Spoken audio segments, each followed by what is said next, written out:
Governor గారి దృష్టి కూడా ఫిర్యాదు చేయడం జరిగింది. ఉన్నత విద్యాశాఖ నుంచి దీనిపైన నివేదిక పంపించండి, చర్యలు తీసుకోండి, విచారించండి అని చెప్పి వైబియు వీసీ అండ్ రిజిస్ట్రార్కు పంపిస్తే దానికి సంబంధించినటువంటి ఎలాంటి విచారణ జరపకుండానే దాన్ని నివేదిక మొత్తం నొక్కి పెట్టడం జరిగింది.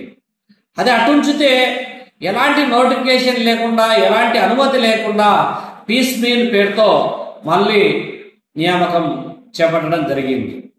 అడ్డగోలుగా ఇట్లా పడితే అట్లా నియామకాలు చేపట్టి లక్షల రూపాయలు ఒక్కొక్కరి నుంచి కొల్లగొట్టి రిజర్వేషన్లు రోస్టర్ పాటించకుండానే వైబియు యూనివర్సిటీలో నియామకాలు చేపట్టడం పైన గతంలో కూడా భారత కమ్యూనిస్ట్ పార్టీ తరఫున అనేక ఫిర్యాదులు చేశాం.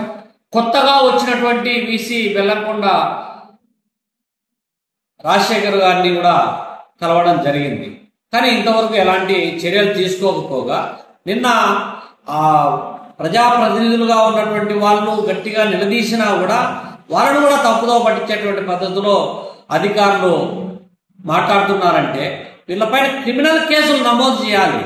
అఫెన్స్కు పాల్పడుతున్నటువంటి అధికారుల పైన చర్యలు తీసుకోవాల్సినటువంటి అవసరం ఉంది. నోటిఫికేషన్ లేకుండా పైన అనుమతి